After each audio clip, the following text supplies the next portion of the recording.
She thought she had the perfect life until everything was taken from her in a single night. A loving husband, a trusted family, a future she believed was unbreakable. But behind closed doors, love was just a carefully built illusion. Betrayal didn't come from enemies. It came from the man she once trusted the most. And when he was done with her, he didn't just walk away, he erased her, leaving her with nothing but silence and humiliation. What he never expected was that silence would turn into something far more dangerous than revenge.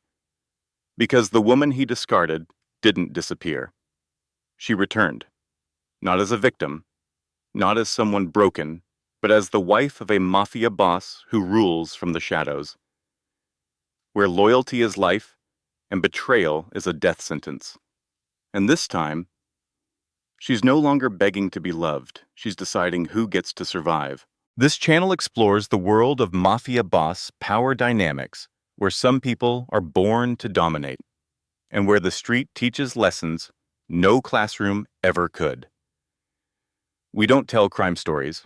We explore mindset, resilience, and the hidden psychology behind real power. The lesson of this story is simple. Never underestimate someone you tried to destroy. They might come back stronger than you can survive. If this story pulls you in, like, comment, share, and subscribe. The day she stopped being someone's wife, Nora Vance had never been the kind of woman who made noise when her life fell apart. She didn't scream, she didn't beg, she didn't even ask why. She simply sat at the edge of a cold office chair in downtown Chicago, staring at a stack of legal papers that looked too clean for something that was supposed to end a marriage. Outside the glass walls, the city kept moving like nothing important had happened. Traffic lights changed, people crossed streets, lives continued. In the room, everything had already ended. Marcus Hale sat across from her ex-husband. He still looked the same as the day she married him. Calm posture, controlled expression. The kind of man who never raised his voice because he never needed to. He slid a pen toward her. "Sign it," he said quietly. "It's better this way." Nora didn't touch the pen at first. Instead, she looked at the document. Divorce agreement. Final settlement. Confidentiality clause. The words too clean, like they had been designed to erase emotion on purpose. "You always say that," she said finally. Marcus didn't respond immediately. He adjusted his cufflinks instead, like the conversation was secondary to his schedule. "It's for your safety, Nora." That word again. Safety. He used it the way other people use love. Casually. Confidently. Without explanation. Nora let out a slow breath. Not a sigh. Not frustration. Just control. Because control was the only thing she had left that still felt like hers. She signed. One line at a time. No hesitation. No shaking hands. No visible emotion. When she finished, she placed the pen down as if she were closing a book she would never open again. Marcus exhaled softly, almost satisfied. "That's it," he said. "It's done." Snora stood up. For a moment she thought about asking him one question. Why? But she already knew something about Marcus Hale. Men like him didn't answer questions they couldn't control, so she didn't ask. Instead, she said something simpler. "Was any of it real?" Marcus finally looked at her fully now, not as a wife, not as a partner, but as something that had already been archived in his mind. "That depends on what you mean by real," he replied. That was the answer. And somehow, it was worse than silence. Nora nodded once, not in agreement, just acknowledgement. Then she picked up her coat and walked toward the door. No dramatic exit, no final glance back, just footsteps against polished floor. Measured. Even. Behind her, Marcus spoke again. "You'll be safer now." She stopped at the door, but didn't turn around. That sentence used to mean something to her. Now it sounded like distance disguised as care. "I was never unsafe," she said quietly. "I was just unprotected," and then she left. The hallway outside the office felt colder than it should have. Or maybe it was just her perception changing. Nora adjusted her coat and walked toward the elevator without looking at anyone. People passed her. Lawyers, assistants, voices blending into background noise. No one knew what had just ended in that room. Or maybe they did. Maybe endings like this never really stayed hidden. The elevator doors opened. She stepped inside, alone. As the doors closed, her reflection stared back at her in the polished metal walls. Not broken, not lost, just different. Like something inside her had quietly shifted into a new alignment. The elevator began to descend, floor by floor. With each level, she felt the weight of something loosening. Not pain, not grief, something more precise, attachment. That was the real thing that had ended in that room. Not the marriage, the belief. When the doors opened again, she stepped into the lobby of the building and paused for the first time. Outside, Chicago stretched wide and indifferent. Wind moved through the streets like it didn't care what had just happened. Inside one small office, Nora stood still for a moment. Then she checked her phone. No messages, no missed calls, no explanation waiting to soften the silence. Just empty space. She should have felt something heavier. Anger, sadness, confusion. But what she felt instead was clarity. Sharp, clean, undeniable. Her father used to say something about clarity. You only see the map clearly when you stop pretending you re-lost. She hadn't understood it then. Now she did. 3 days later, her father would be dead, but she didn't know that yet. At that moment, she only knew one thing. Her life had just been reorganized without her permission, and someone had been holding the map the entire time. That evening, Nora returned to her apartment alone. It was quiet in a way that didn't feel empty. It felt structured. Like silence had become part of the architecture, she placed the keys on the table, removed her coat, walked into the kitchen without turning on the lights. Every movement was too familiar. That was the problem. Routine made people forget to question things. She opened the refrigerator, stared inside without really seeing anything, then closed it again. No hunger, not physical, not emotional, just absence. She walked to her desk instead, a habit, not intention. Her father's old notebooks were still there, stacked neatly, labeled carefully. Edmund Vance had been a cartographer, but not in the way most people understood it. He didn't just map places, he mapped patterns, people, decisions, consequences, things that didn't want to be seen. Nora ran her fingers across the top notebook. She hadn't opened them in weeks, not since the divorce began. Not since Marcus started saying words like necessary and protection and better this way. She sat down, opened the first notebook. The handwriting inside was familiar enough to feel like memory, but one page stood out immediately, not because it was new, but because it had always been there without meaning until now. A series of names, connections drawn like invisible threads between them, and in the center of it, all guest heel. Nora didn't move, didn't blink, didn't he breathe for a full second longer than necessary. Then she closed the notebook slowly, carefully, like disturbing it too quickly might change what she had just seen.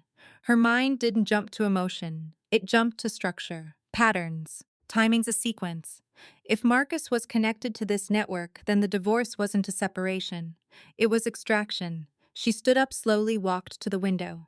Chicago was still there, still moving, still unaware. And inside the movement, something had already started shifting. Nora placed a hand on the glass. Cold, stable, real. For the first time since signing the papers, she spoke out loud to no one. Why would you release me now? No answer came. But she didn't expect one, because somewhere in her mind, another thought had already formed. Quiet, precise, unavoidable. If Marcus Hale had been protecting her, then the question was whether she was safe. The question was, what had she been protected from seeing, and who had been watching her long before she ever noticed? That night, Nora didn't sleep. She sat at her desk with the notebook open again, not reading it, not yet, just looking. Because some truths don't arrive like revelations, they arrive like systems quietly revealing themselves. And once you see the pattern, you can never unsee it again. Outside, Chicago kept moving. But inside her apartment, something had already changed forever. Not loudly, not violently, just permanently. And somewhere in that silence, Nora Vance finally understood the beginning of something she could not yet name. Her divorce wasn't the end of her marriage. It was the start of her visibility, and that, she would learn soon enough, was far more dangerous. Some women don't come back as victims. Nora Vance returned to Chicago on a Tuesday morning that felt too ordinary to carry anything meaningful. The sky was gray, but not dramatic. The kind of gray Chicago wore like a habit, not a warning. She stepped out of the train station with a single suitcase in her hand. No one greeted her. No one waited. That was intentional. She had chosen anonymity the way other people chose shelter. 2 years away had changed the city in small ways she noticed immediately. A new building where an old bookstore used to be. A cafe that didn't exist before. A street corner she remembered differently, like memory itself had been edited in her absence. But Chicago still carried the same feeling underneath everything. Pressure. Like something large was always just beneath the surface, waiting for the right moment to rise. Nora adjusted her coat and started walking. Not toward home. She didn't really have one anymore. The Hargrove Institute sat on the edge of the city academic district, a building designed to look harmless. Glass, stone, quiet signage. A place people assumed was about history. And that assumption was exactly why it worked. Nora entered through the side door and signed in without speaking to anyone. The receptionist barely looked up. That was the advantage of places like this. People saw what they expected to see. Archivist, research assistant, temporary staff, nothing worth remembering. That suited her perfectly. She took the elevator down, basement level. The air changed as the doors opened. Cooler, drier, controlled. Rows of storage shelves stretched into structured silence, each labeled with careful precision. This was where history went when it was no longer useful to anyone alive. Nora exhaled slowly. This was the closest thing she had to peace. Not comfort, not happiness, just order. Her first assignment was simple: a donated archives from a demolished private estate. Boxes of documents, personal letters, architectural sketches, routine material. She worked without interruption. Hours passed in fragments of sound, paper sliding, labels printed. Her mind settled into rhythm. This was where she functioned best. This where she functioned best. Not in conversation, not in emotion, but in pattern recognition. Paper didn't tea, or at least paper left traces when it did. Nora opened another box, more documents, more history, and then she stopped. Not because something dramatic happened, but because something familiar appeared. A folded sheet of paper tucked beneath a stack of otherwise ordinary records. She pulled it out carefully, unfolded it, and froze. It was a map, not geographic, not architectural, something else entirely. Nodes, connections, names, drawn in a handwriting she recognized instantly. Her father S. Edmund Vance. Her breath didn't change, her expression didn't shift. But internally, something tightened. Because this map wasn't supposed to exist. After his death, everything from his private work had vanished. Or so she had been told. Nora folded the map slowly, methodically, then placed it into her inner coat pocket as if it were nothing more than another document. She continued working, but nothing after that moment felt the same. At 8:47 p.m., the archive floor was nearly empty. Only a few staff remained. Nora preferred it that way. Less noise meant fewer variables. She was cataloging a final set of documents when she heard footsteps behind her. Not rushed, not hesitant, controlled. She didn't turn immediately. That was a habit she had learned years ago. Most people revealed themselves before they spoke. "Yuri's still here late." The voice was calm, male measured. Nora finally looked up. A man stood near the edge of the shelving aisle. Tall, dark coat, no visible insignia, no obvious affiliation. But there was something about him that didn't belong in a public archive, not threatening, not aggressive, just precise.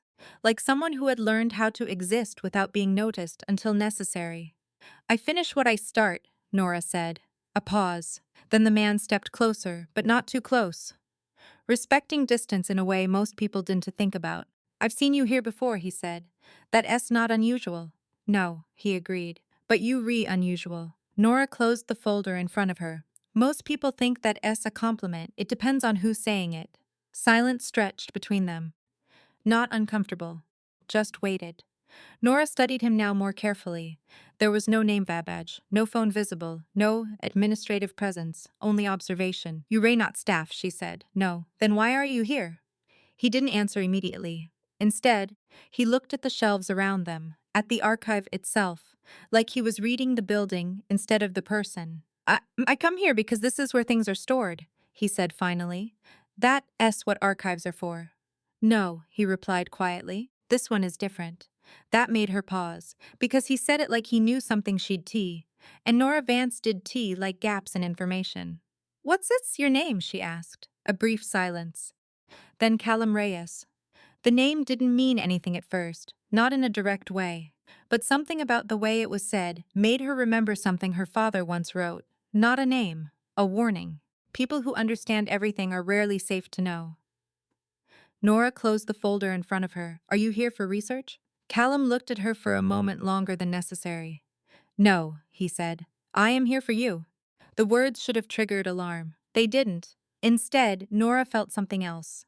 Recognition. Not of him, of the structure behind him. Power rarely announced itself directly. It surrounded you first. Then spoke. You don't know me, she said. I know enough. That's not how knowledge works. Callum's expression didn't change. That depends on what kind of knowledge you were talking about. Nora stood slowly now. Not defensive, just aligned. You should leave, she said. I will now. Another pause. Then Callum stepped slightly closer, not invading space, but closing distance enough to be deliberate. There's something in this building, he said quietly, that shouldn't have come back into circulation. Nora didn't react outwardly, but internally she understood immediately. The map. Her father's work. How do you know about that? She asked. Callum's eyes didn't leave hers. Because I knew your father. That sentence landed differently. Heavier. Not emotional. Informational. Nora held still. You didn't answer my question, she said. I did, Callum replied. A beat. Then he added, I just didn't to give you everything at once. That night, Nora didn't go home. She sat in her apartment with the map on her desk, folded, silent, waiting. Her father's handwriting felt closer now than it had in years. Not as memory, but as intention. Callum Reyes had known him. That alone changed the structure of everything she thought she understood. Because Edmund Vance did not associate with random people. Every connection he had was deliberate, measured, controlled, which meant Callum Reyes was not an accident in her life. He was part of a system. Nora opened her laptop. Nothing public came up that mattered. That alone was meaningful. People who had real influence rarely left clean footprints. Her phone vibrated once. Unknown number. She didn't answer. It rang again, then stopped. A message arrived instead. No introduction, no explanation, just coordinates. And one line, Dawn to go there alone. Nora stared at the message, not afraid, not surprised, just calculating. Because now there were two possibilities. Either this was a warning meant to protect her, or a trap designed to confirm she mattered. And both options led to the same conclusion. She was no longer invisible. At 3:12 a.m., she made her decision. She stood, put on her coat, and left the apartment. Chicago at night was different, less structured, more honest. The city revealed its hidden layers after midnight. What it hid during the day became easier to feel in the dark. She followed the coordinates, not because she trusted them, but because she trusted what her father used to say. A map is only dangerous when you refuse to walk it. The building was unmarked, industrial, old brick, no signage, no visible security. But Nora noticed what most people would see: the absence of randomness. Everything was positioned too carefully. That meant control, and control meant intention. She entered. No resistance, no interruption. Inside, the space opened into something unexpected, not a warehouse, not an office, a mapped environment, walls covered in layered city diagrams, files arranged in non-standard systems, a structure built around information rather than architecture. And at the center of it, Callum Reyes, waiting, not surprised to see her, as if he had expected this exact moment. You came, he said simply. Nora stopped a few feet away. I wanted answers, she replied. Callum nodded slightly. That's what usually brings people here. Usually? Yes. A pause. Then Nora looked around the room, at the maps, at the structure, at the invisible logic behind everything. You knew I would find that map, she said. Callum didn't deny it. I knew you already had it. Silence stretched. Not tension. Alignment. Nora finally spoke again. What was my father involved in? Callum looked at her then, and for the first time, something shifted in his expression. Not emotion, but weight. Something bigger than both of us, he said quietly. And something that will not stay hidden much longer. Outside, Chicago kept moving. unaware, unbothered. But inside that room, something had already begun to reorganize itself. Not loudly, not violently, but permanently. And Nora Vance, standing in the center of it, finally understood one thing with absolute clarity. Her return to Chicago had not been a decision, it had been a response to something that had been waiting for her long before she ever realized she was missing. Chung re giải đai đai gen từ là khá lớn để đảm bảo chất lượng đọc tự nhiên cho voice ace, mình sẽ viết theo đúng yêu cầu. Văn phong, Mỹ, nhịp ngắt gió, giàu hình ảnh, và giữ đúng mạch Mafia Boss plus Betrayal plus Return arc. The city of Chicago never really slept. It only changed masks. By the time Nora Voss stepped out of the taxi, the streets were wet with a thin layer of winter rain, reflecting neon lights like broken pieces of memory. Her coat was dark, her steps steady, and her expression unreadable. People passing by would not have noticed her twice. That was the point. She had spent the last 3 years learning how to disappear in plain sight. Not by hiding, not by running, but by becoming something people stopped trying to see. Behind her, the taxi drove away without hesitation. In front of her stood a building she had not seen in 5 years. The Blackstone Tower, a place that once belonged to her life, and the man who destroyed it. She paused at the entrance. For a moment, she did not move. Not because she was afraid. Fear had ended a long time ago. What remained was calculation, memory, and control. She lifted her hand and pushed the door open. The lobby was exactly as she remembered it. Too clean, too quiet, too expensive to be honest. A marble floor that reflected people like they were already ghosts. Security cameras in every corner. Men in suits pretending not to watch too closely. But Nora noticed everything. She always did. That was the difference between surviving and disappearing. And she had survived something most people would not have come back from. Name? The security guard at the desk looked up without interest. Nora placed a small black card on the counter. No logo, no explanation, just a single embossed seal. The guard looked at it, then looked at her. And his expression changed, not fear, recognition. You were not supposed to be here, he said carefully. Nora tilted her head slightly. I know. A pause. Then she added softly, but I am. The elevator ride up felt longer than it should have. Or maybe it only felt that way because memory had a way of stretching time. Each floor she passed carried a version of herself she had buried. Floor 12, meetings where she smiled too politely. Floor 18, arguments she lost on purpose. Floor 25, the day she realized love could be a weapon.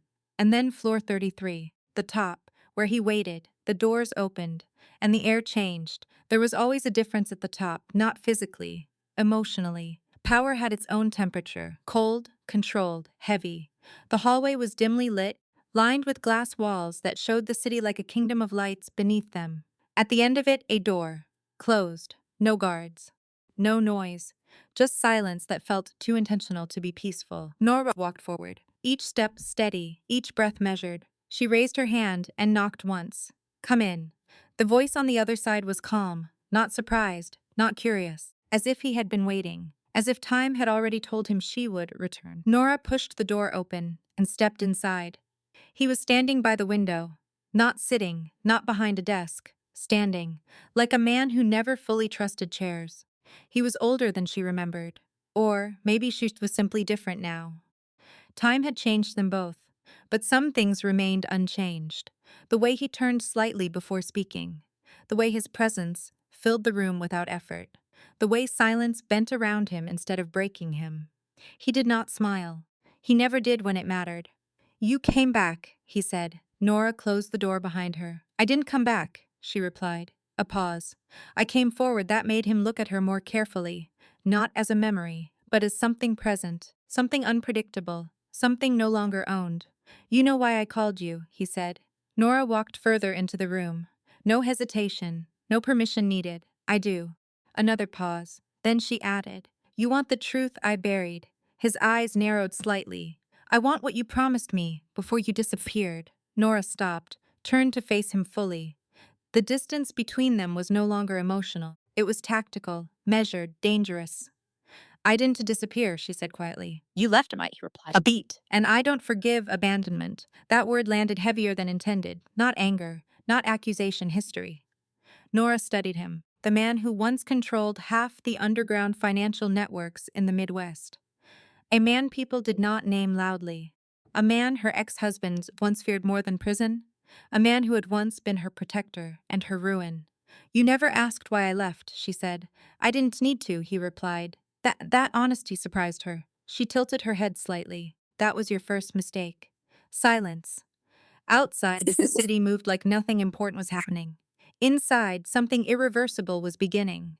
"I was betrayed," Nora said finally. The words were simple, but they carried weight. He didn't react immediately, which meant he already knew part of it, or had suspected it. "By him," he said. Not a question, a confirmation. Nora nodded once. "My ex-husband." The name was not spoken. It didn't need to be. Some wounds didn't require identification. They just needed acknowledgement. The man turned slightly away from the window now. "For years," he said slowly. "I wondered if you were dead." "I was she replied. "I was erased." That made something flicker in his expression. Not pity, not relief, understanding. Erasure was worse than death in their world. Death ended a story. Erasure denied it ever existed. "You should have come to me," he said. Nora laughed once. Short, without humor. "I did." A pause. "You just didn't recognize me when I stopped being the version of me you controlled." The air shifted.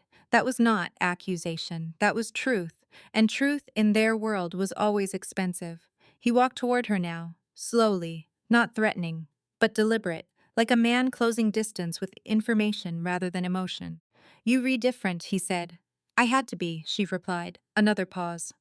"Then softer, you taught me that." That stopped him, not because it was flattering, but because it was accurate. For the first time, his voice lowered. "What do you want, Nora?" She didn't answer immediately. Instead, she looked past him, at the city, at the empire beneath the glass, at the invisible systems he had built and controlled for years. Then she said, "I want my name back." A pause. "And I want his blood out of my life." The implication was clear. Her ex-husband was not just betrayal. He was unfinished business. The man studied her for a long moment, then said something unexpected. "You don't want revenge." Nora turned back to him. "No, a beat. I want correction." That distinction mattered. Revenge destroyed. Correction restored balance.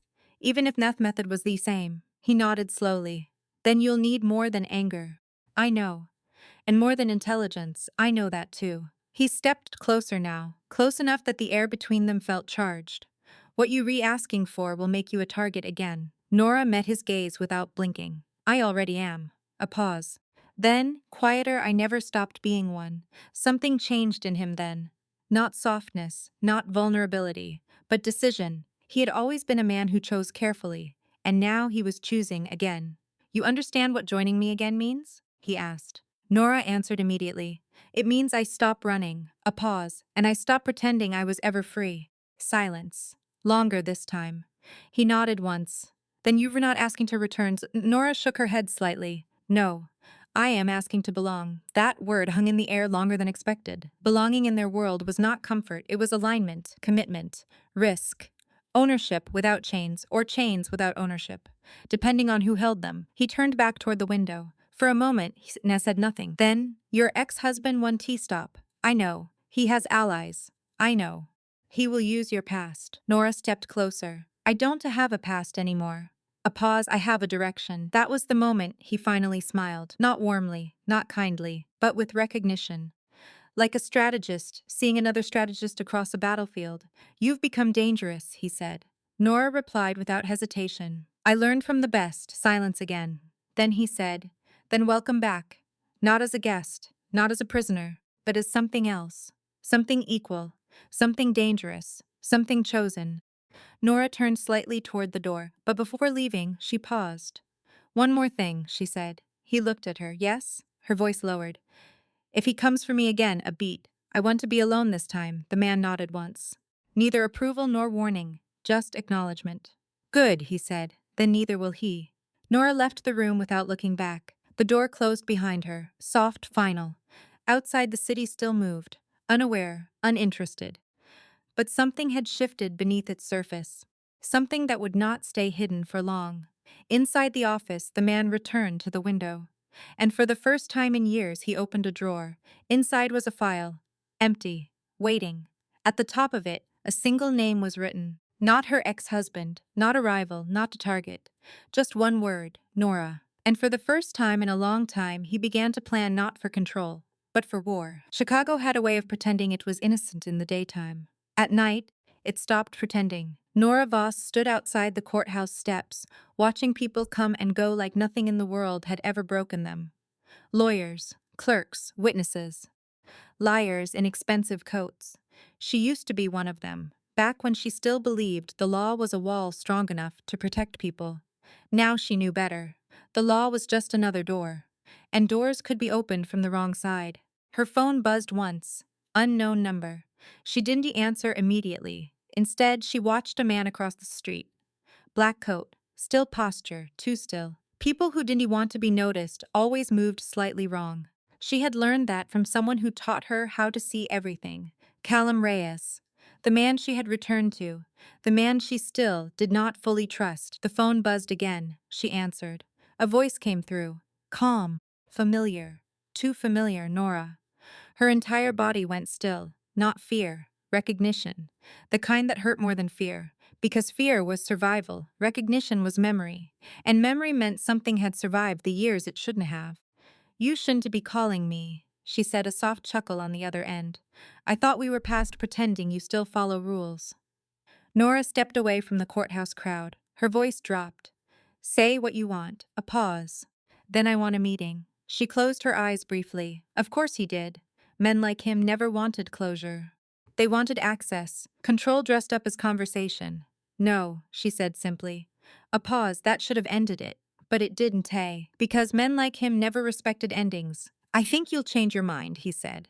Nora opened her eyes. And saw it. Across the street. The man in the black coat, now faced her directly. Phone in hand. He was not a stranger. He was a ghost that had learned how to dress like a man again. Her ex-husband, Ethan Cole. For a moment, the world narrowed. Not emotionally. Strategically, Nora cataloged everything instantly. Distance, exit routes, crowd density, surveillance angles, old habits never died. They just waited for permission to return. You back in the city, she said. I never really left. That was the problem with men like Ethan. They didn't disappear. They embedded, like rot inside walls. You only noticed when the structure started to weaken. What do you want? She asked again. This time colder, more precise. Ethan smiled slightly. I want to talk about us. That word, us. It didn't belong in the present tense, not anymore. Not after what he did. Not after what he chose. Nora turned away from the courthouse completely now, walking slowly, not rushing, never rushing, because panic was what people expected, and she refused to be expected. I have nothing to say to you, she replied. That's not true, Ethan said.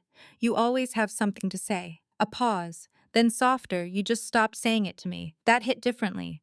Not because it was true, but because it was partially true. And partial truth was the most dangerous kind. It made lies feel like memory. Nora stopped walking. You don't get to rewrite history, she said.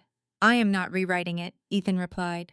I'm uncorrecting it, a beat. You disappeared, Nora. I survived, she said. That's not the same thing. Silence. Then she said quietly, for me it was. Across the street, Ethan stepped forward slightly. Still not crossing, still watching. Always watching. You reworking with him, he said. No name needed, she didn't respond. That silence was confirmation enough. His voice changed slightly. Harder now. Do you know what he is? Nora's eyes narrowed. I know exactly what he is. And you still chose him? That word.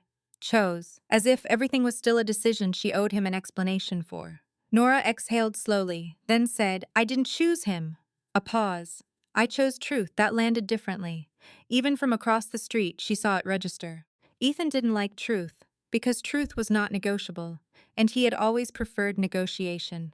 You think he'll protect you? Ethan asked. Nora laughed once, short, dry. No. That surprised him, she continued. He does to protect people. A pause. He prepares them. That was the difference. And Ethan understood it immediately. Which meant he understood Callum Reyes more than he wanted to admit. For a moment Ethan didn't speak. Then, you'd know what you were standing next to. Nora's voice dropped. I know more than you think. A pause. And less than I need. That was honesty. Not weakness, not confidence. Just precision. Ethan stepped closer to the edge of the street. Still not crossing, still calculating. You were my wife, he said. Nora didn't flinch. That stopped meaning something a long time ago. A beat. You made sure of that. Silence. That one landed harder. Because it was a accusation, it was accounting. Ethan's jaw tightened slightly. I made mistakes. That's not what you did, Nora replied. A pause. You made decisions. And that was worse. Mistakes suggested regret. Decisions suggested intent. The wind shifted between them. Chicago never stayed still for long. Neither did people like them. I can fix this, Ethan said suddenly. Nora tilted her head slightly. You think this is broken? A pause. Then softer, this is over. Across the street, something changed in his expression. Not anger, not sadness. Control slipping. That was new. For him. Not for her.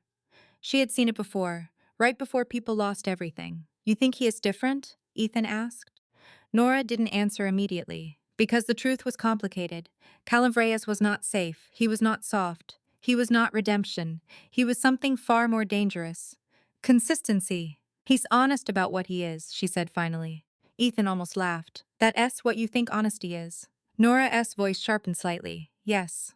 A pause. Because I spent enough time with men who aren't. That ended the conversation for a moment, not because it was resolved, but because it exposed everything. Ethan looked at her for a long time, then said something quieter. You were supposed to come back to me. Nora blinked once, slowly. That sentence should have meant nothing, but it revealed everything. Ownership disguised as expectation. Love confused with entitlement. I didn't leave you, she said. I escaped you. Silence, that word changed the temperature. Escaped, not left, not ended. Escaped. Ethan's voice lowered. You don't understand what you re-involved in. Nora replied instantly. I understand enough. A pause. And I trust Callum Reyes more than I trust your fear. That was the real wound. Fear was what Ethan traded in, and she was no longer buying. For a moment, neither of them spoke. Then Ethan said, This isn't over. Nora nodded slightly. Yes, she said, it is. And she ended the call. The phone dropped into her hand slightly heavier than before. Not because of the conversation, but because of what it confirmed. He was no longer trying to get her back. He was trying to reclaim something he believed still belonged to him. That was more dangerous than revenge.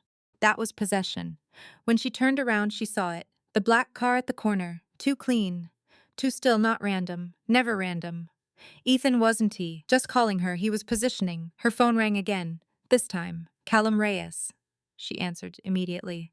I saw him, Callum said. Of course he did. He always saw everything slightly before she did. That was his curse.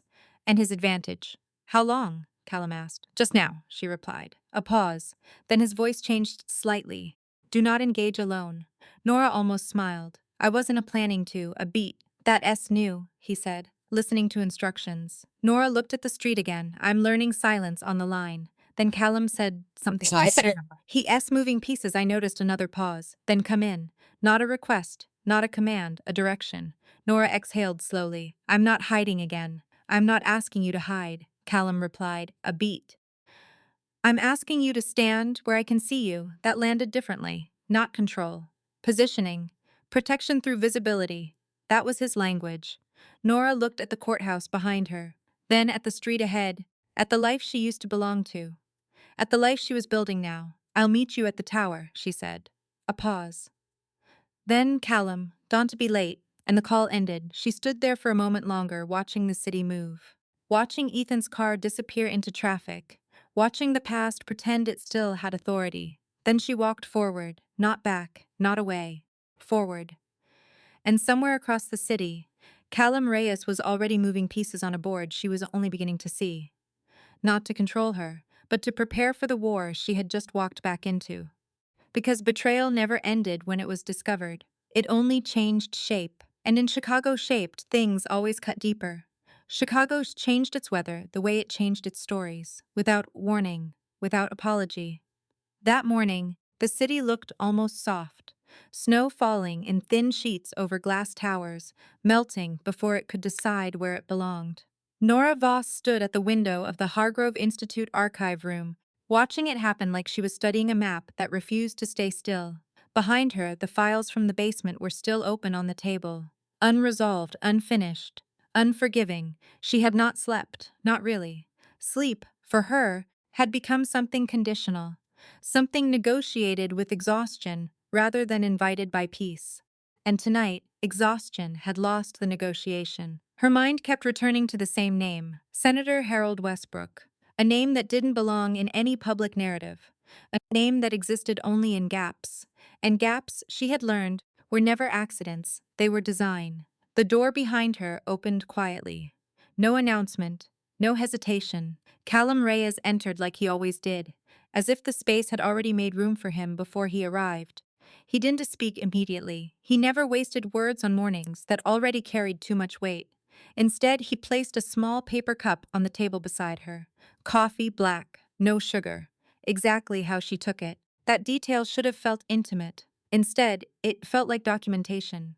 "You early," Nora said without turning. "I never left," Callum replied. That made her finally look at him. He was standing near the table now, coat still on, expression controlled but sharper than usual. Not tired, not relaxed. Focused in a way that meant something had already started moving outside their view. "Something happened," she said. "It wasn't a question." Callum nodded once. Yes. A pause. Ethan Cole made his first move. That name settled into the room like a dropped weight. Not loud, but final. Nora turned fully toward him. What kind of move? Callum stepped closer to the table and placed a second file beside the first. This kind. Nora didn't open it immediately. Instead, she studied his face. "You delaying."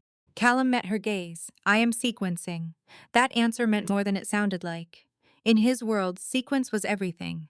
Information without timing was just noise. Nora opened the file, inside bank records, legal transfers, charity donations, and a network of shell organizations that spread across 3 states like roots under soil. Her expression didn't change.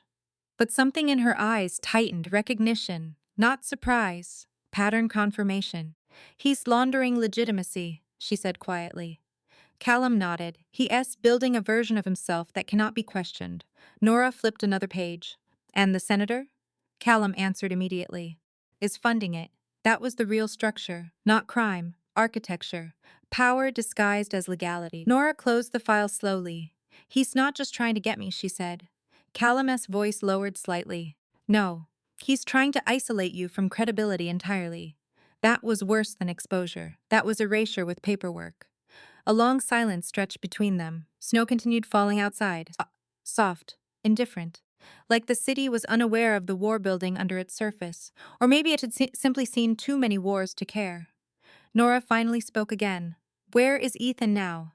Callum didn't answer immediately. That pause again. Controlled, measured, then close. Nora's eyes sharpened. "How close?" Callum looked at her directly. "Close enough to have already spoken to someone inside your archive." That changed the air instantly. Nora stepped away from the table. "Who?" Callum shook his head once. "I didn't know yet." That honesty mattered. It always did with him. If he didn't know, he didn't pretend. That was why people trusted him, or feared him, or both. Nora walked toward the window again. Outside, Chicago looked calm. Inside, everything was beginning to fracture. "This is not just about me," she said quietly. Callum nodded. "No, it never was." A pause. Then Nora turned slightly. "What did my father know about Westbrook?" Callum didn't answer immediately. Instead, he reached into his coat and pulled out a thin envelope. Old, faded, sealed, with wax that had long lost its authority but not its intention. He placed it on the table, everything he couldn't put into the map. Nora stared at it. This wasn't tea in the archive. Callum shook his head. No, because he didn't trust institutions with it. A pause. He trusted time. Nora opened the envelope carefully. Inside, a handwritten letter. Her father, Seth's handwriting. Familiar enough to feel like memory, but distant enough to feel like prophecy. She read silently. Callum didn't interrupt. He never did when something mattered. The room stayed still. Even the city outside felt quieter, as if it was listening too. When Nora finished, she didn't move for a moment. Then she placed the letter down slowly. "He knew," she said. Callum nodded. "Yes. He knew he was going to die. Yes." And he still built the map. Callum's voice was quieter now, because stopping would have meant they already won. Nora turned toward him. "And me?" Callum met her gaze. "You were never an afterthought. A pause. You were the point. That landed differently.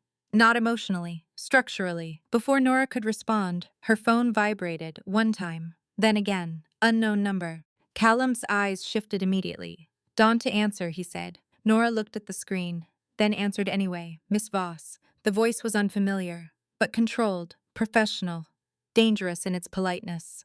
This is Deputy Director Mark Ellison from Federal Oversight. Nora didn't respond immediately.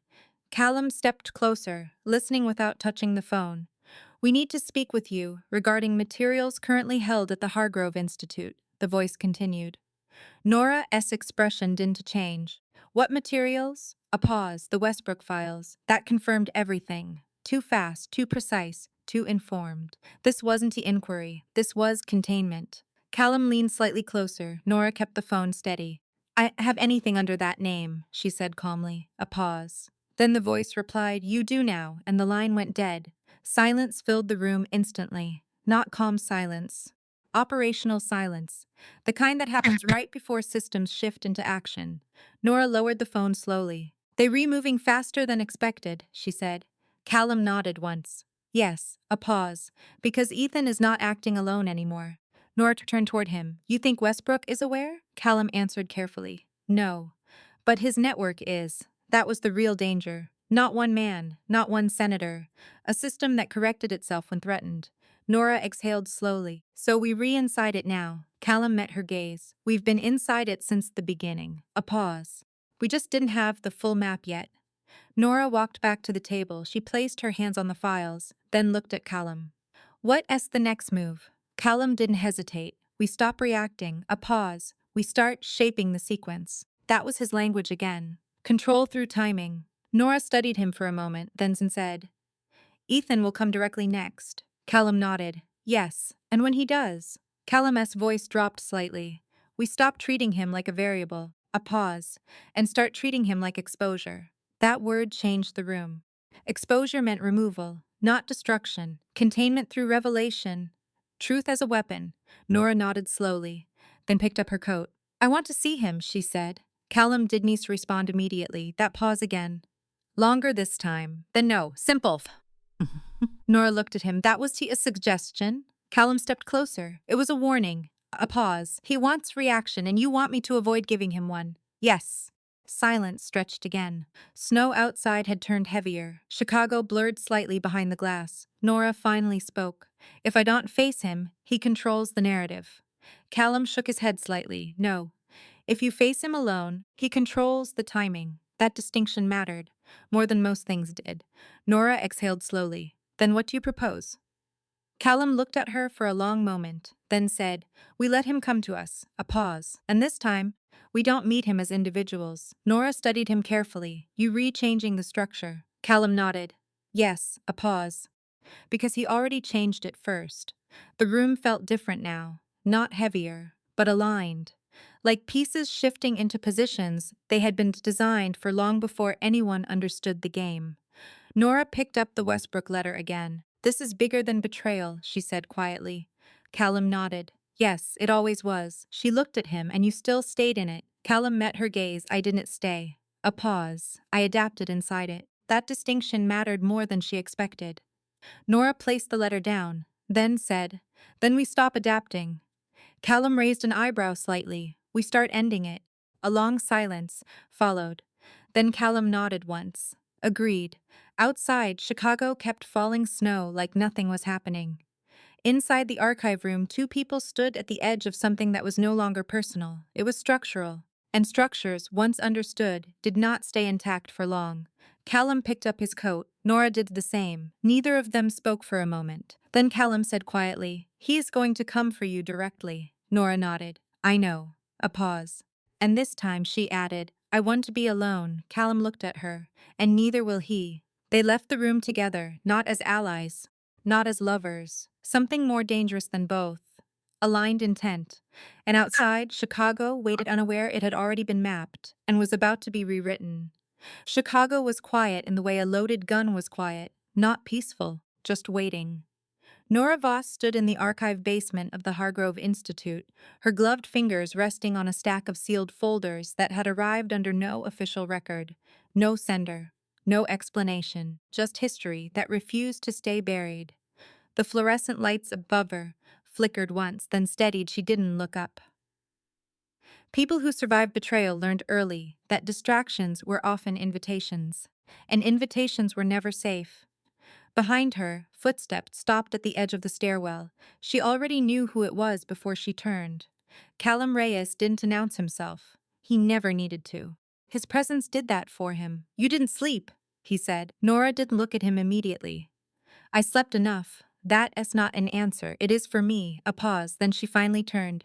He was standing in the doorway. Dark coat, no tie, no visible weapon. But Nora had learned something important about him. Weapons were never what made Callum dangerous.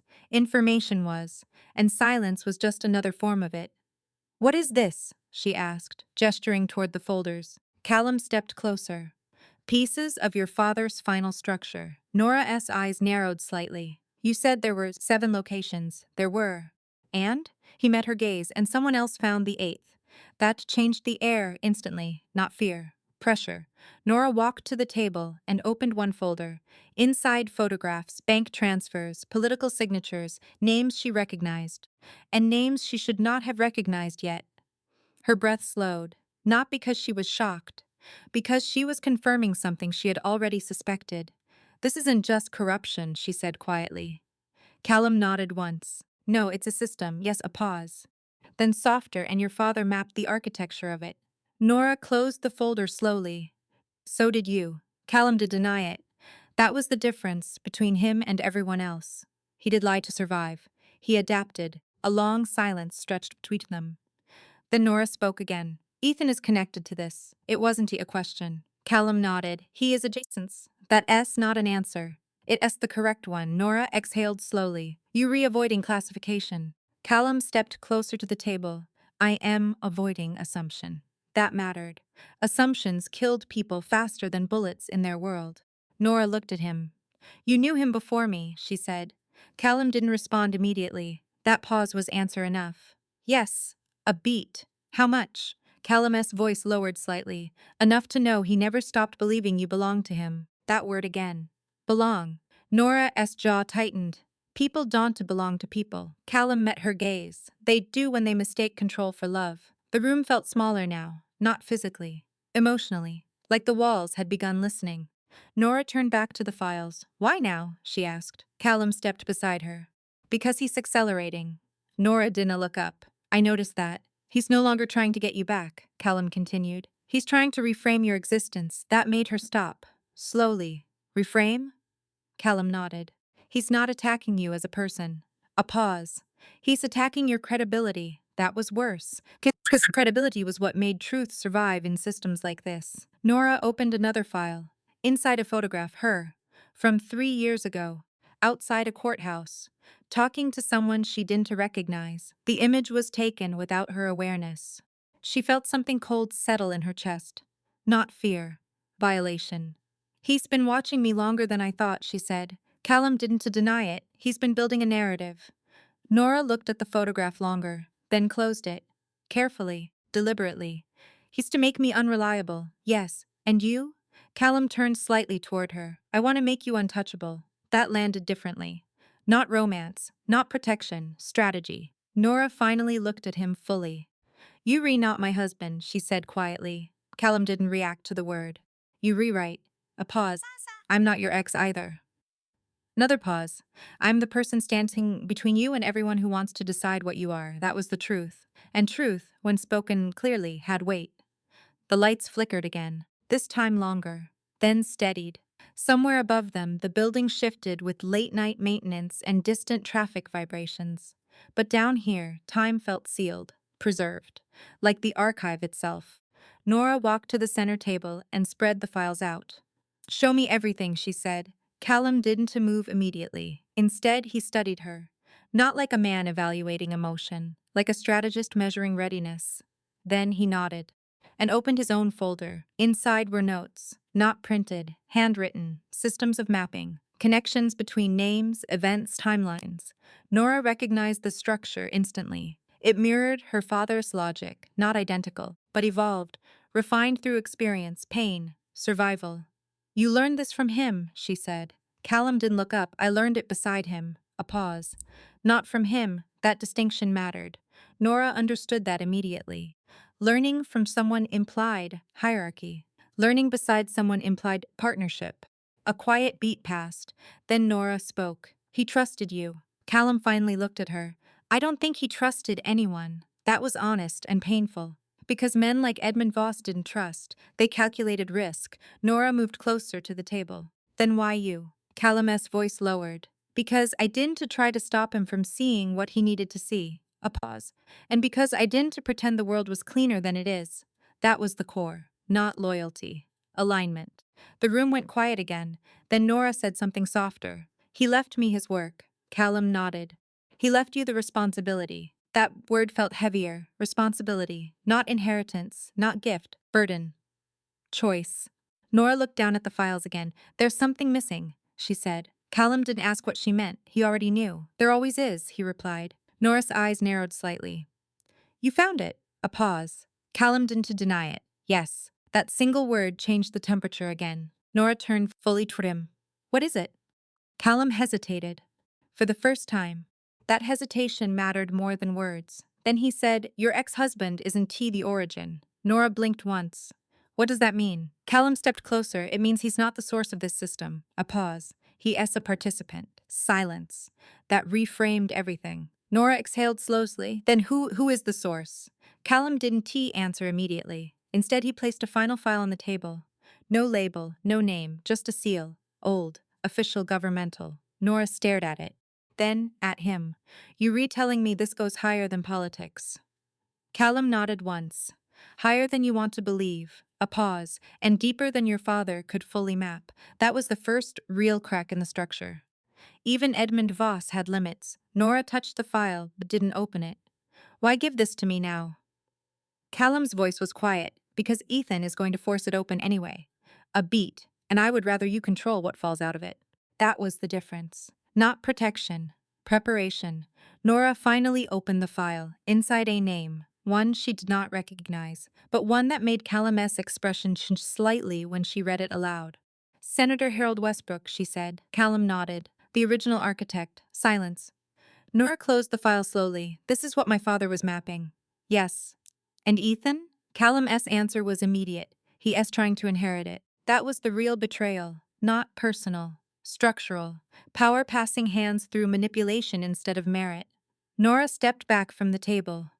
For the first time that night, she looked tired, not weak, just aware. This does end with Ethan, she said. Callum shook his head slightly. No, it never did. A long silence followed. Then Nora asked the question she hadn't asked yet. Where are we in this? Callum looked at her for a moment, then answered honestly. Between the map and the war. That was the truth. No comfort, no illusion, just position. Nora nodded slowly, then said, Then we stopped pretending we re-observers. Callum met her gaze. We never were. A pause. And neither was your father. The lights flickered again. This time they didn't fully stabilize. Somewhere above, something had shifted. Not physically, politically.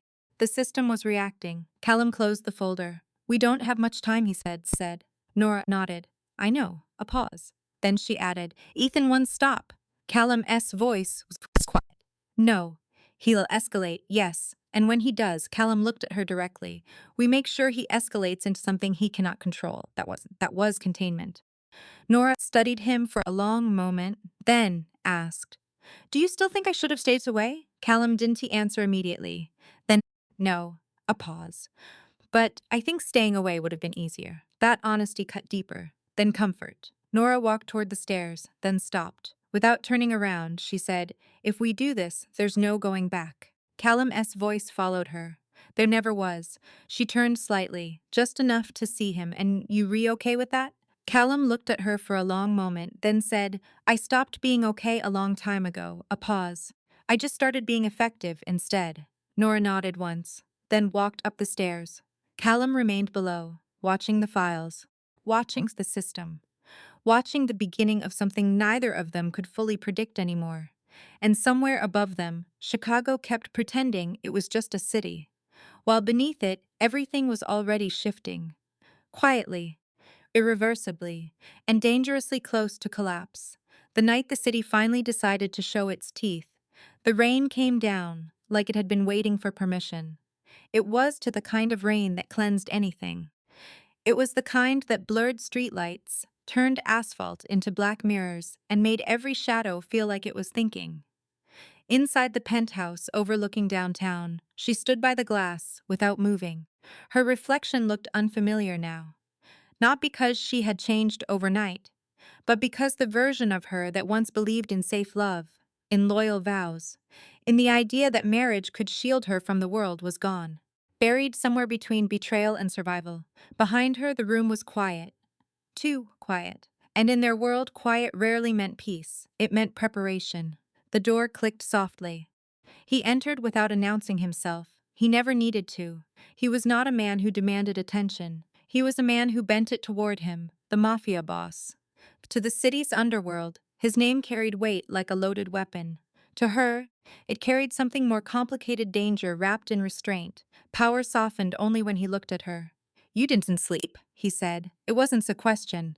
She didn't turn. "Neither did you." A pause, then footsteps closer, not rushed, controlled. Like everything he did, even walking across a room, was measured for consequence. "The council instancing is in 3 hours," he said. "After that, there's no walking back." She finally turned. In the dim light, his face looked carved out of patience and violence held in balance. He had the kind of presence that made people reveal truths they didn't intend to speak. "I'm not walking back," she replied. Something shifted in his eyes. Approval, maybe. Or warning. Hard to tell with him. It always had been. Because love, in his world, wasn't soft. It was strategic, and hers had been rebuilt in the same language.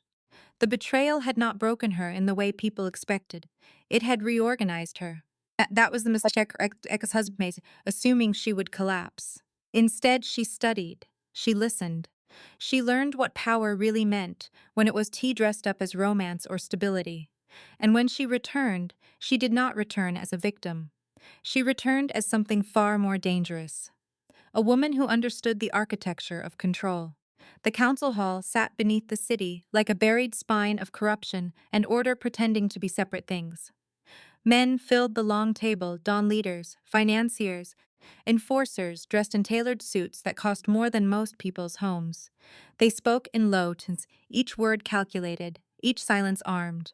When she entered, the room shifted, not because she was loud, because she was tea. She walked beside him, not behind him. That alone was enough to unsettle them. Whispers tried to form and failed. The mafia boss didn't introduce her. He didn't need to. Everyone already knew. Or thought they did. She sat when he sat, not as decoration, not as extension, but as presence. And then the meeting began. Reports of betrayal within supply chains, missing shipments, a leak inside their network. Names were mentioned carefully, like they might explode if spoken too clearly. And then one name landed on the table like a dropped blade. Her ex-husband. The room tightened. Some looked at her expecting reaction. Anger. Fear. Collapse. She gave none of it. Instead, she leaned slightly forward. "Show me the evidence," she said calmly. The man speaking hesitated. He wasn't used to being addressed like that by someone who didn't ask permission first. The mafia boss did interrupt. He watched her, always watching. A file slid across the table. She opened it slowly. Inside were transactions, transfers, patterns. Carefully constructed movements that looked like coincidence until you understood how power really hid itself through repetition, not chaos. Her ex-husband had been busy, very busy. She closed the file. Then she smiled. It wasn't a warm. It wasn't tea cruel either. It was something more precise. Recognition. "He's not working alone," she said. That changed the room, because denial is comforting. Complexity is not. The mafia boss leaned back slightly. "Explain." She met his gaze, and for a moment, the entire room forgot it existed. "There's a second layer," she said. "Someone inside your council is feeding him direction, not information, strategy." A silence fell so clean it felt artificial. One of the older dons shifted. "That is a serious accusation." She nodded. "So is incompetence." A ripple of tension moved through the table. The mafia boss didn't react outwardly, but she saw it the smallest shift in his expression. Interest sharpened into confirmation. He already suspected it. She was just saying it out loud. Later, in the private corridor outside the hall, he stopped walking. "So," he said quietly, "Yuvi decided to step fully into this." She understood what he meant. There was no halfway in their world. You made me an offer, she replied. I accepted it. A faint exhale that might have been amusement left him. I offered protection, and I negotiated control, she said. That earned a longer silence. Then he turned slightly toward her. Do you know what happens to people who sit at that table and start seeing patterns others miss? They get dangerous, she said. They get targeted, he corrected. There it was. The truth beneath everything. Not romance, not power, survival. That night, the first attempt came before midnight. She didn't see it coming in, the way movies would describe it. There was no dramatic warning, just a shift in the air outside the penthouse window. A reflection that moved too slowly, a silence that lasted half a second too long. Then glass fractured, not shattered, controlled breakage. Professional, intentional, the kind meant to send a message before it sent a body. She dropped immediately, rolling behind the marble counter as the second shot followed. The sound was clean, suppressed, close range, not amateurs. The Mafia's boss was there in under 30 seconds, not rushing, never rushing. He moved through the room like the space belonged to him, like bullets were simply weather. Two men entered through the breach. They didn't get far. What happened next wasn't loud. It was efficient, final. When it ended, one of the attackers was still conscious enough to regret being alive. The other wasn't T. Silence returned, heavier than before. She stood slowly. No panic, no shaking. Just breath, steady and measured. You were the target, he said, watching her carefully. She corrected him. We were. A pause. Then he nodded once. Approval again. But this time, it carried something darker, confirmation of escalation. The investigation that followed revealed the truth in layers. The ex-husband wasn't just attacking. He was being directed, and the deeper they looked, the clearer it became that this was about revenge. It was restructuring. Someone wanted the balance of power changed, and she was the pivot point. 3 days later, she met the ex-husband for the first time since her return. Not by accident, not by coincidence, a controlled arrangement, neutral ground. An abandoned private gallery owned by a shell company that no longer officially existed. He was already there when she arrived. He looked the same, that was the most insulting part. Like nothing he had done had cost him anything. Like betrayal was just another business strategy. You always were good at surviving, he said, as if they were continuing a conversation from years ago. She stopped a few feet away. I didn't survive you, she said. I escaped you. A faint smile crossed his face. Same thing. No, not the same. Never the same. Behind her, the mafia boss had not entered yet. He stayed out of sight, watching. Always watching. Her ex-husband stepped closer. You think you've changed. You think you've become something stronger. I know I have, she said. And what exactly are you now? She didn't hesitate. A problem you should have left buried. That was the moment his expression shifted. Not fear, recognition, because he finally understood something he hadn't accounted for. She wasn't reacting to him anymore. She was acting beyond him. When the confrontation ended, nothing exploded. No dramatic collapse. No confession. Just distance created where familiarity used to be. And that was worse.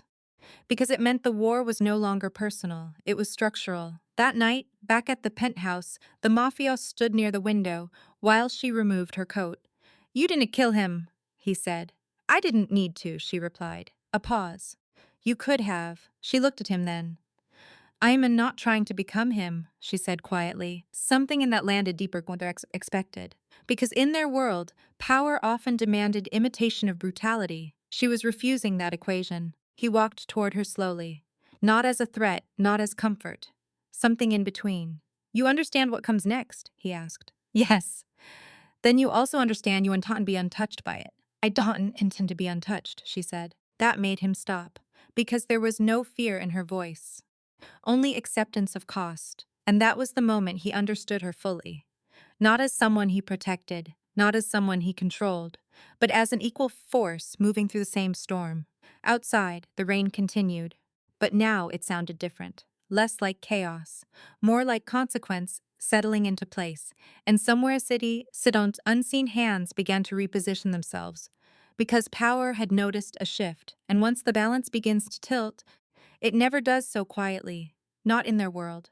Never in their world. The city did not sleep that night. It only pretended to. From above, the skyline looked calm, glass towers glowing softly against a bruised sky, traffic moving like veins beneath skin. But beneath that surface, something had already shifted. Power never announced its movements in advance. It only left signs afterward, like fingerprints on a weapon no one admits to holding. She stood in the penthouse again, but this time the silence felt different. Not empty. Waiting. Behind her, the mafia boss was speaking on the phone in low, clipped sentences. No emotion, no hesitation, just decisions being made in real time, each one tightening the invisible net around the city's underworld. She didn't interrupt him. She had learned not to. Not because she lacked voice, but because timing, in their world, was everything. When he ended the call, he didn't immediately speak. He stayed still for a moment, as if listening to something only he could hear. Then he turned toward her.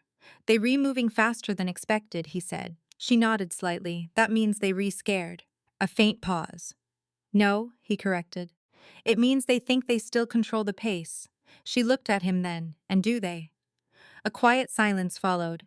He didn't answer immediately, and that silence was an answer in itself. The ex-husband's name had begun circulating through the system like a contaminant. Not openly, never openly. In their world, names were weapons only when whispered correctly. What mattered more than his identity was what he represented now: disruption. And disruption always forced reaction. The council was fracturing. Not loudly, subtly. A delayed shipment here, a misrouted order there, a missed meeting disguised as scheduling conflict. But beneath it all, a pattern was forming. She saw it clearly now. Someone inside the inner circle was no longer just feeding information outward. They were shaping outcomes. That was more dangerous than betrayal. That was authorship. She turned from the window. "We need to isolate the origin point," she said. The mafia boss studied her. "We already tried." "Not correctly," she replied. A faint flicker passed through his expression. Not irritation, interest sharpening again. He stepped closer. "Explain." She moved toward the table where files had been spread earlier. Not neatly, not dramatically. Just reality laid out in fragments: transactions, timestamps, personnel movements, financial anomalies. She didn't touch the papers at first. She just looked. Then she spoke. "They not operating through direct communication," she said. "That's why your surveillance keeps missing them. It is layered through intermediaries, who do even know they part of it." The mafia boss crossed his arms slowly. "So we dealing with ghosts?" "No," she said. We dealing with someone who understands systems better than the system itself." That landed differently. Because systems were their foundation: control, hierarchy, fear.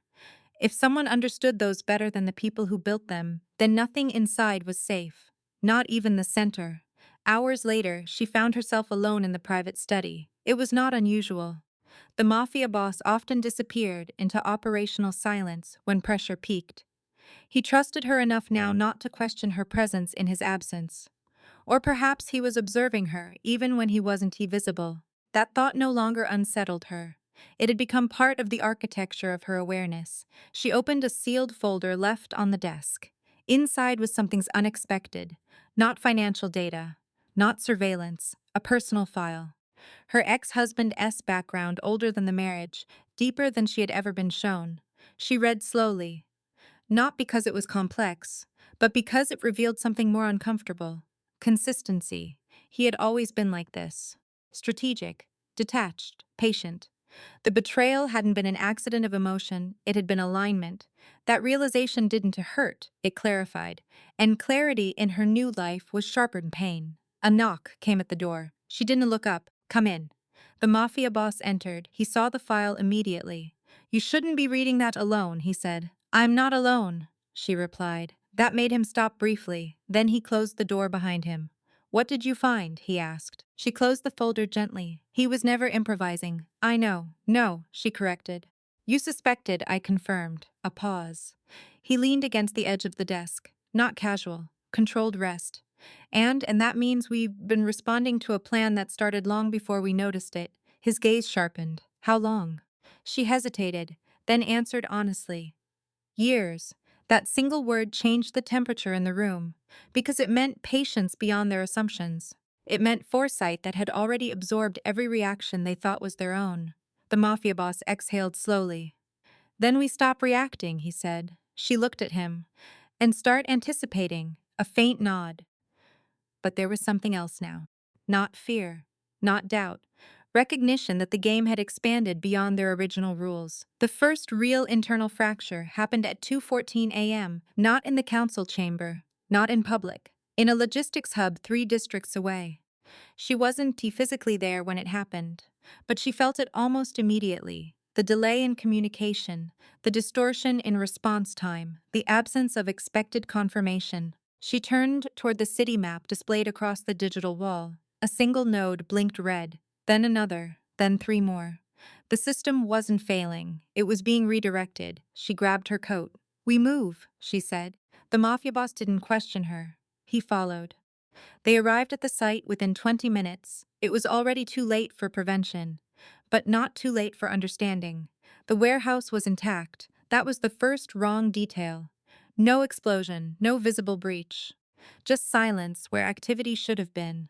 Inside, lights flickered softly. Men were present, but they weren't working. They were standing, waiting, like they had been paused. She stepped inside carefully. The mafia boss followed behind her, his presence immediately shifting the energy of the space. One of the men turned slowly. "I wasn't expecting you," he said. His voice was calm, too calm. She studied him, then she understood. He was too confused. He was following instruction, not from here, from somewhere else. She approached him slowly. "Who gave you the order to stop operations?" A pause. Then, "No one, that was the lie, or the limitation." She looked around again. Every man here was in the same state, functional, but detached, like decisions had been removed from them, not forcibly, systematically. The mafia boss stepped closer. "This is T shutdown," he said quietly. She nodded. "It S transfer." A cold realization formed between them. Resources weren't to be stopped. They were being rerouted away from their control, toward something else, something already prepared. Back in the car, silence against the interior like weight. The mafia boss finally spoke. "He's accelerating." She shook her head slightly. "No." He looked at her. "He's revealing." That distinction mattered. Acceleration implied urgency. Revelation implied completion of preparation. She leaned back slightly. "He is no longer testing us," she said. "He is transitioning into execution phase." The mafia boss's jaw tightened slightly. "And the target?" She didn't answer immediately, because she already knew. And he already suspected. Finally, she said it. "Control itself." A long silence followed. Outside, the city lights blurred through the rain-streaked window like fading signals. When they returned to the penthouse, the atmosphere had changed again. Not externally, internally, the kind of shift that only people trained in violence and systems could feel. A message was waiting on the table. No sender, no signature, just coordinates, and a time. The mafia boss looked at it for a long moment, then at her. "This is not a request," he said. "No," she agreed. "It's a summons." She nodded once, and for the first time since her return, something like inevitability settled between them. Not fear, not hesitation, but acknowledgement that the final structure of the conflict had begun to reveal itself. She picked up the note, read it once, then set it down. "They want me there," she said. He didn't respond immediately. Then, "No, they want both of us there." She met his gaze. "That changes nothing," she said. A faint pause. "It changes everything," he replied, because now it was no longer about survival within the system. It was about stepping outside it, into whoever had been designing it from the beginning. Outside, the rain finally stopped, but the city didn't feel lighter. If anything, it felt prepared, as if holding its breath, waiting for the moment something hidden beneath it would finally surface. And somewhere deep inside that silence, the first true move of the unseen architect was already in motion. The coordinates led them out of the city. Not far enough to escape its influence, but far enough to strip away the illusion of control that glass towers and surveillance systems created. The road narrowed as they drove, cutting through stretches of land that felt forgotten industrial outskirts, abandoned warehouses, fences that leaned like tired bones. The mafia boss didn't speak much during the drive, neither did she. There are moments in their world when words become unnecessary. Not because there is nothing to say, but because everything important has already been understood at a deeper level. Speech only risks dilution. The invitation wasn't just a meeting point. It was a boundary, a line drawn by someone who no longer wanted negotiation. When the car finally stopped, the engine noise seemed too loud for the place they had arrived at. A single structure stood ahead, old, concrete, partially consumed by such a time and neglect, yet still intact in a way that felt deliberate rather than accidental. Like it had been preserved for a purpose that outlived its original function. There were no visible guards. That alone was its edge. The mafia boss stepped out first. Then she did. The air outside was colder than expected, not meteorologically, atmospherically. As if the space itself resisted presence, she adjusted her coat slightly. You feel that? She asked quietly. Yes, he replied. A pause. It's controlled, she said. He glanced at her. Everything is controlled. No, she corrected. This is authored control, not maintained control. That distinction mattered. Maintained control reacts. Authored control anticipates. They entered without resistance. The doors opened before they reached them, not automatically, not mechanically, as if someone had decided the exact moment their arrival became permitted. Inside, the building was quiet in a way that felt engineered. No echoes of machinery. No distant movement, just space waiting to be filled with consequence. A long corridor led them forward. At the end of it, light spilled from a single open room, warm, almost inviting, which made it more unsettling than darkness would have. The mafia boss moved slightly ahead now, not out of dominance, but positioning. Protection in its most instinctive form. She noticed but didn't comment. They reached the threshold together and stopped. Inside, there was a table. Not large, not ceremonial, functional. And seated at it was a man neither of them had seen before. He looked unremarkable at first glance. That was the danger of him. No visible intimidation, no theatrical presence, just stillness shaped into human form. He gestured gently. Please, he said.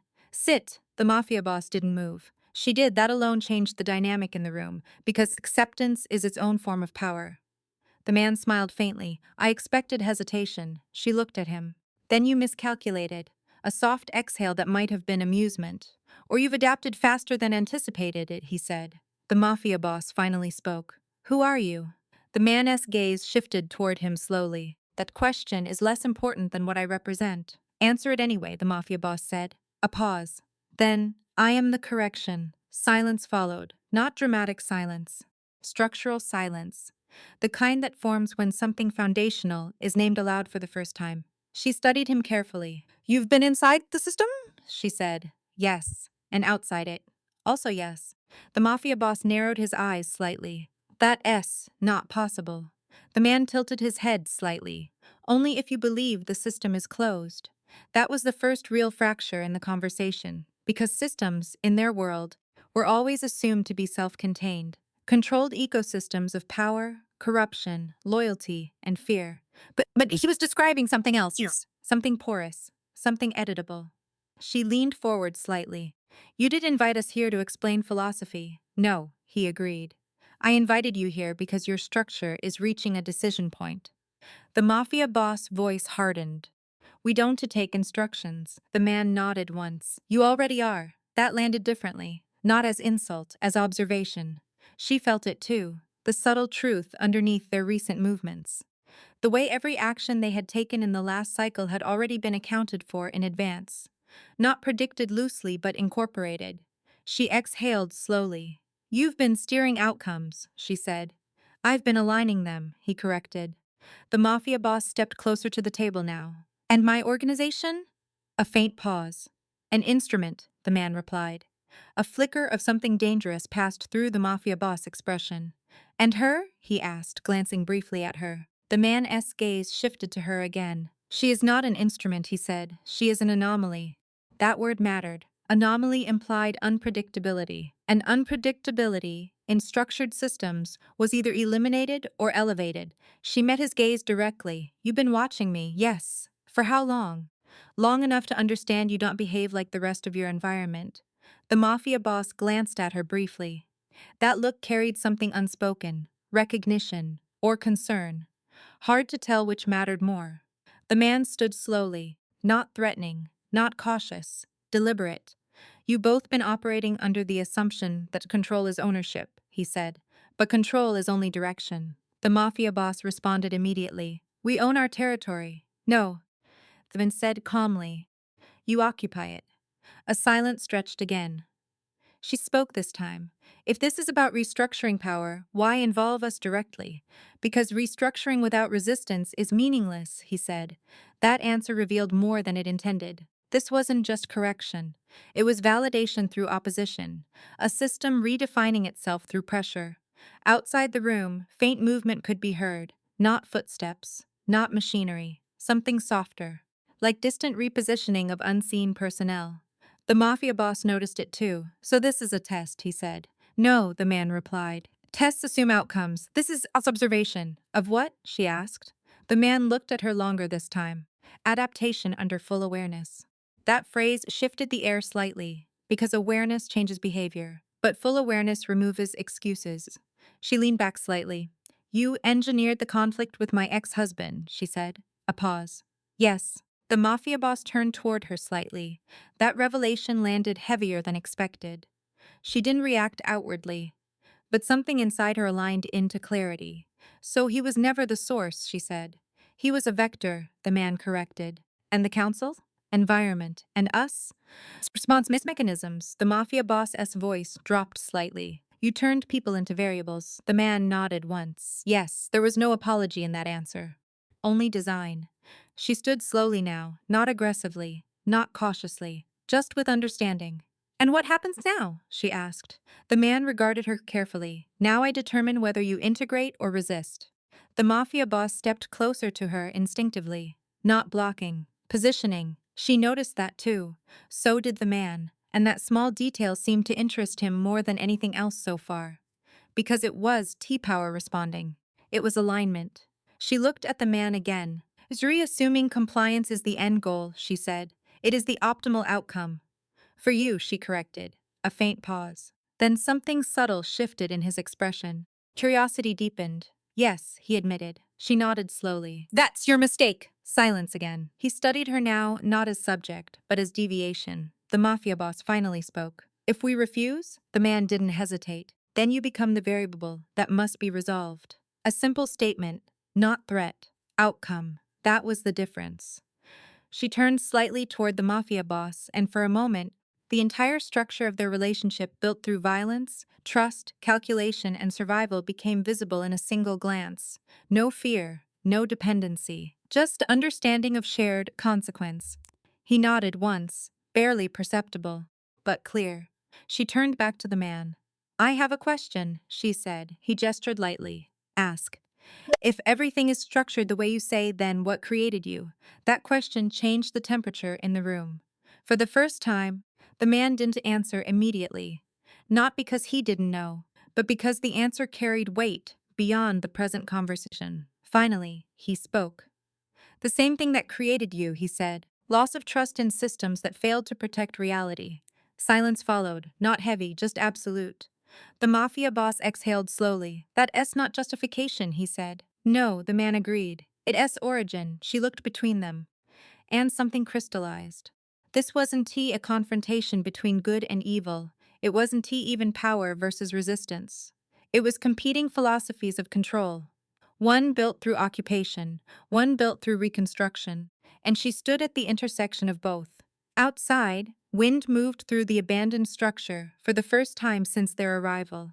Not violent, not gentle, just present. As if the world itself was waiting to see which version of reality would remain standing when the conversation ended. The silence after the last word did not break. It settled, like dust after collapse. No one moved immediately, not because there was hesitation, but because the air itself felt recalibrated.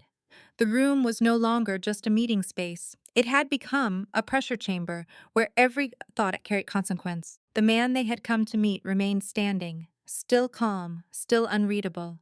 But something had changed in him too, not visibly, not dramatically. It was subtle, like a system acknowledging it had encountered an unexpected input.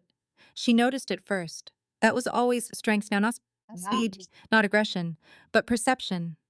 the ability to read shifts before they became events. The mafia boss stood beside her, silent again, but not passive. His presence had tightened, focused like a blade that had stopped pretending to rest.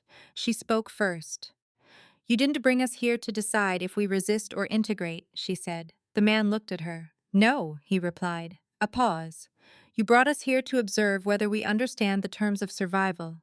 That made the air colder, because survival was not a threat. It was a baseline. The mafia boss stepped forward slightly. "We've survived worse than philosophical manipulation." The man's gaze shifted to him. "Have you?" he asked quietly. Not sarcastic, not provocative, just analytical. That question lingered longer than expected, because in their world, survival was measured in bodies, in betrayals, in territory won or lost. But what he was implying was different. He was questioning whether they had ever truly been outside a system that shaped the rules of survival itself. She moved closer to the table again. Her movements were controlled, deliberate, not submissive, not aggressive. Something more precise than either. "You keep calling us variables," she said, "but variables can change equations." A faint flicker passed through his expression. "Yes," he said, "that is why variables are monitored." The mafia boss' jaw tightened slightly. "So what are we to you?" he asked. The man looked at both of them now. A longer silence followed. Then, "You are the first signs of instability in a controlled environment that was not supposed to produce instability." That was the most honest thing he had said so far, and also the most unsettling, because it implied something larger than them. Something already in motion before their awareness of it. She exhaled slowly. "You re not interested in controlling crime families," she said. "See, retesting system architecture." A faint nod. "Yes. And my ex-husband?" An early calibration attempt. The mafia boss stepped forward again, voice lower now. "And the council?" "Compliance mapping." She closed her eyes briefly, then reopened them. Everything they had lived through, the betrayals, the violence, the restructuring, the quiet war for influence, had not been the main event. It had been instrumentation, data collection disguised as conflict. She looked at him again. "So, what happens when your system finishes observing us?" The man tilted his head slightly. "That depends on what you become." A pause. The mafia boss spoke. "We don't to become anything for you." The man didn't respond immediately. Instead, he looked past them briefly, at nothing visible, or perhaps at something only he could see. When he spoke again, his tone had shifted slightly, not softer, more absolute. "You already are becoming," he said. That sentence landed differently than the rest, because it removed choice without stating it directly. It implied momentum, and momentum, once acknowledged, becomes harder to deny. She stepped away from the table. For the first time since entering, she looked around the room not as a participant, but as someone evaluating structure. The building itself felt less like a meeting place now, more like containment, not imprisonment, observation. She turned back toward him. "You re not offering control," she said. "You re offering participation in a system that is already running." "Yes. And refusal?" The man looked at her for a long moment.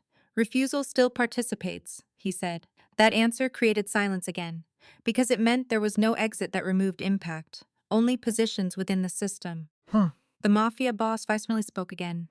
"If your system is so complete," he said, "why reveal yourself?" A faint pause. "Because systems that are never challenged eventually collapse under their own assumptions," the man replied. She understood that part immediately. Control without resistance becomes blind to failure. He wasn't as inviting rebellion, he was ensuring evolution. But evolution controlled by an external observer was still control, just at a higher abstraction. She walked slowly toward the edge of the room.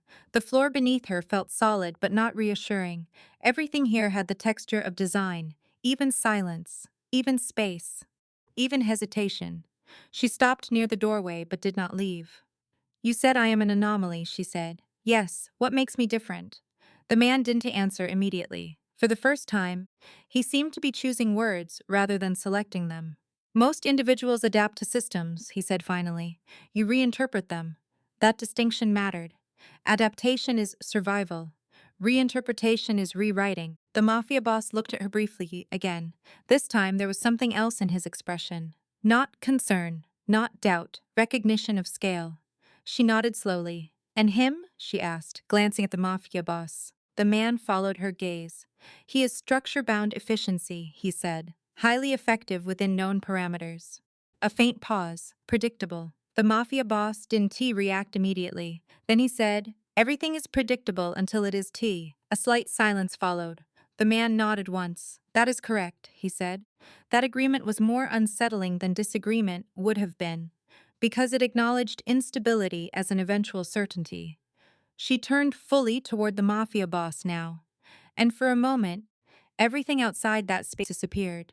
Not metaphorically, functionally, there was only understanding between them. Not emotional, not sentimental, structural. He stepped closer slightly, not protective, not possessive, aligned.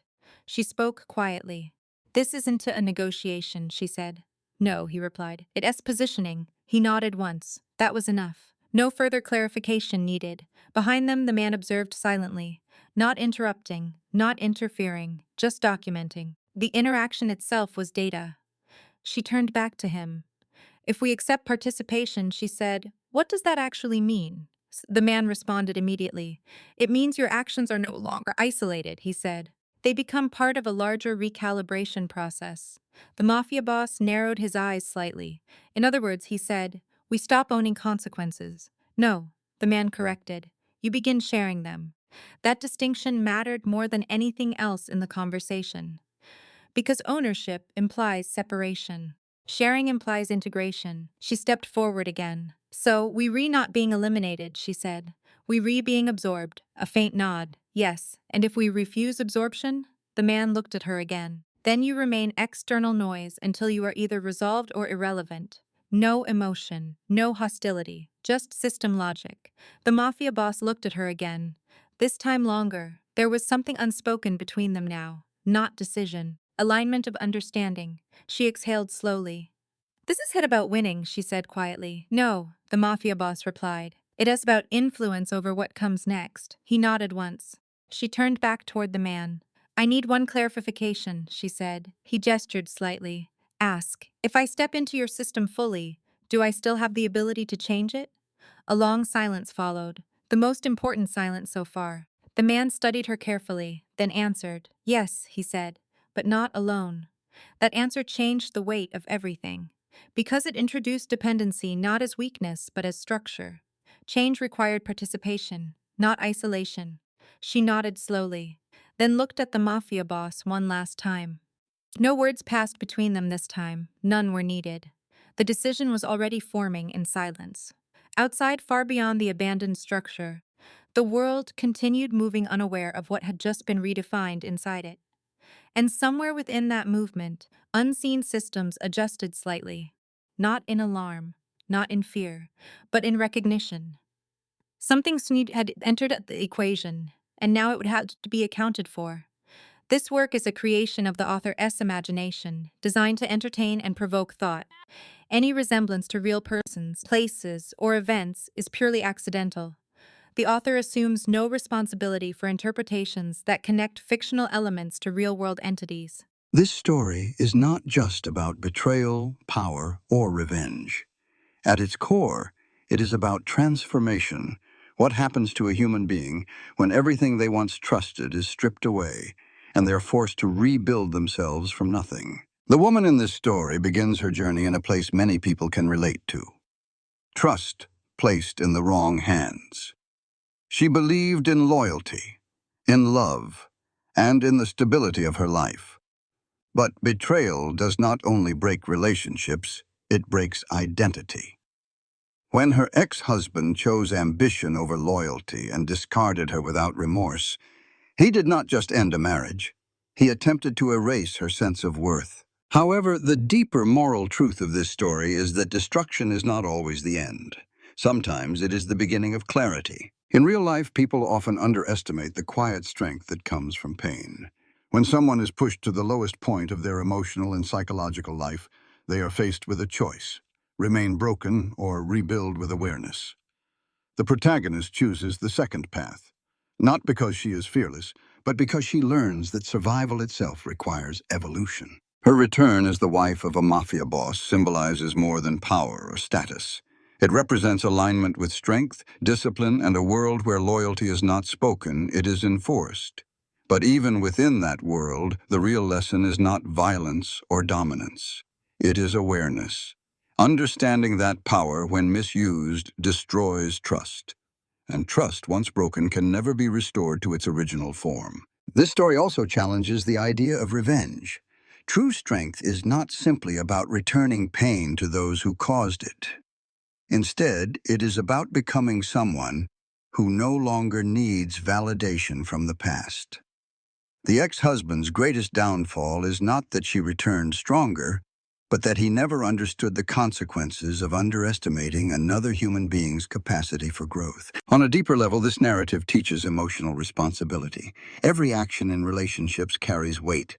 Betrayal may offer short-term gain, but it creates long-term destruction that cannot be controlled once released. Respect once lost cannot be negotiated back into existence. Ultimately, the moral lesson is this: life will test you through betrayal, loss, and disappointment. But your response defines your future. You are not shaped by what happens to you, you are shaped by what you choose to become after it. And that is the real power behind this story.